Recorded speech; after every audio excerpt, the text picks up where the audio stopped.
You never know what's going to happen next. They always are coming up with new stuff, new twists. The craziest stuff happens on that show. It keeps me laughing. You're listening to Lead Pedal Radio, music for people behind the wheel. Hey, we're laying it on the line with Rick Emmett today. Check it out. For those of you who don't know me, my name is Bruce Outridge, and you're listening to Lead Pedal Radio, and this is the In the Studio show. And we're going to do it a bit different today, because normally our In the Studio show, as you know, are interviews with different musicians. But today I don't have a musician to interview, but I am going to tell you about a musician that I am extremely excited to talk about.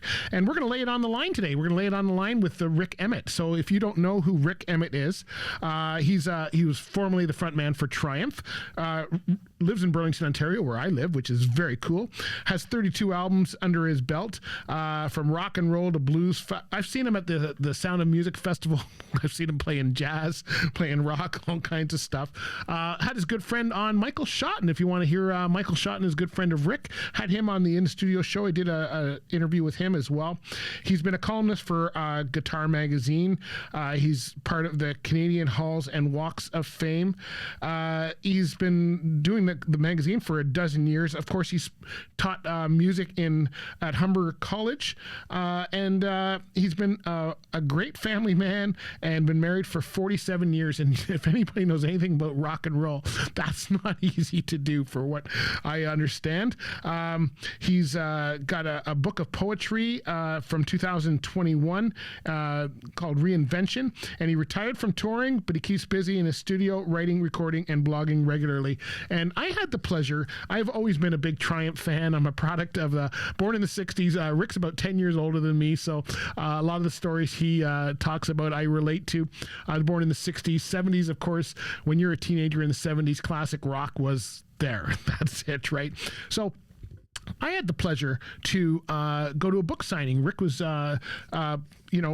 doing interviews about his book, Lay It on the Line. And I thought this was a great book. I was excited. It was at our Burlington Public Library, and it didn't cost me anything.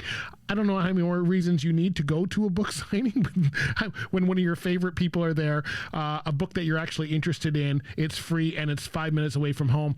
Seems to be a pretty easy reason to go to a book signing. I bought 3 of these books. I actually was so excited. I gave a couple away to friends, had Rick sign all 3 of them.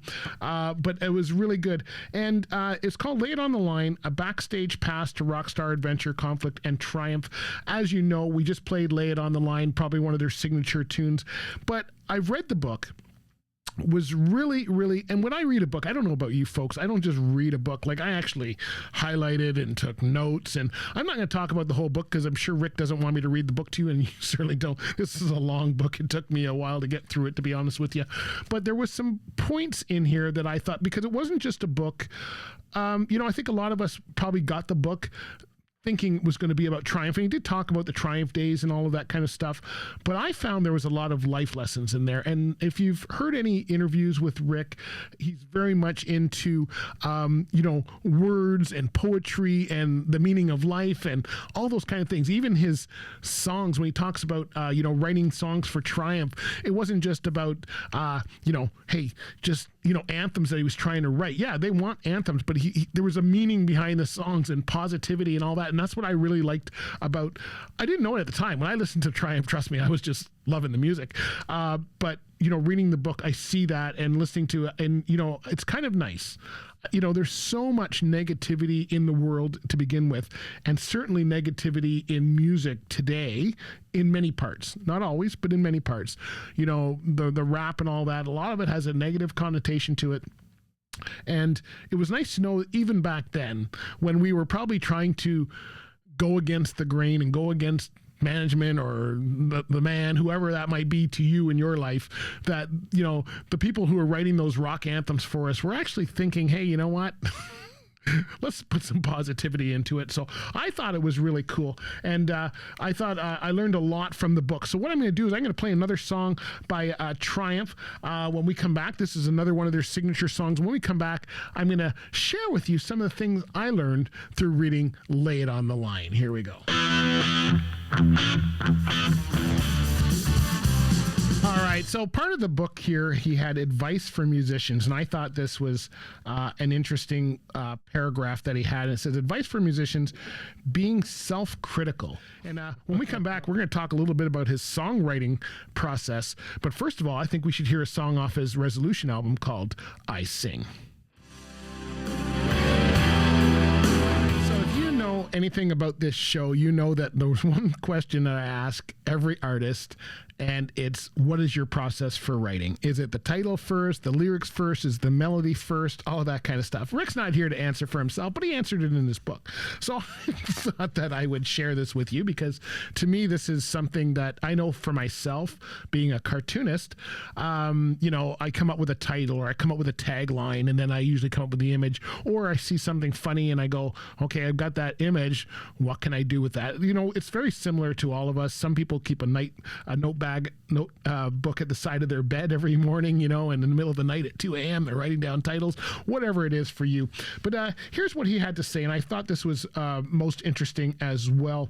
He talked about his songwriting process, and he says most of his songs come from sitting with a guitar, pencil, and a notebook, and a small recording device.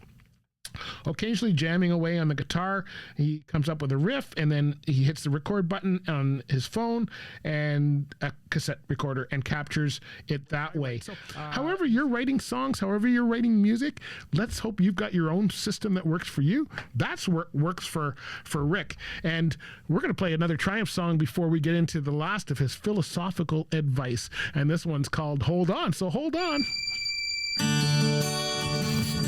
So we are talking about laying it on the line today. We are giving you some excerpts, I guess, from Rick Emmett's book, Lay It on the Line. Of course, you guys know Rick is the front man for Triumph, and also well known in his own right for being a songwriter, author, poet. Hey, this is Bruce Outridge. Thanks for listening to In the Studio, and we urge you to listen to some of the great musicians that we've got on the show, the people that make up the great music that we have here on the station. You can learn more about the show and the performers at leadpedalradio.com. Thanks for listening, everybody.